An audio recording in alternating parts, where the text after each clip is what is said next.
আসসালামু আলাইকুম। আপনাদের সাথে একটা কথা শেয়ার করি। টাকা এমন একটা জিনিস, খারাপ জিনিস। সে হোক পেটের সন্তান, সে হোক বাবা মা, সে হোক কোনো আত্মীয় স্বজন, শ্বশুরবাড়ির লোক, যাকে আপনি যখন টাকা দিয়ে উপকার করবেন সে তখন তার কাছে ভালো। আর টাকা যখন চাইতে যাবেন তখন তাকে হত্যার হুমকি দিবে, মারামারি করবে। সেটা আমার মেয়ে হোক, ছেলে হোক, শ্বশুরবাড়ির লোক হোক, সবাই যার যার স্বার্থ বোঝে। আর আমার স্বার্থ কেউ বোঝে না।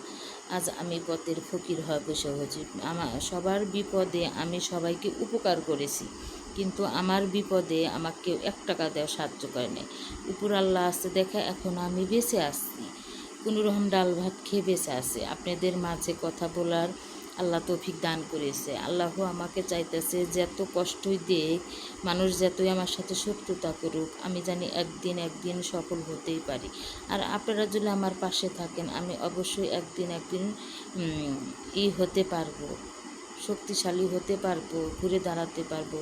আজ প্রায় আমি 5 লক্ষ টাকা ঋণ, 5 লক্ষের একটু বেশি হবে ঋণ। আমি এই সন্তান, শ্বশুরবাড়ির ফ্যামিলিকে সবাইকে দেখেছি, সবাই ধার কর্জ নিয়েছে, আমাকে কেউ 1 টাকাও ফেরত দেয় নাই। সেই জন্য আমার অনেক কষ্ট। তাই আমি এখন কার কে দেবো, কেরো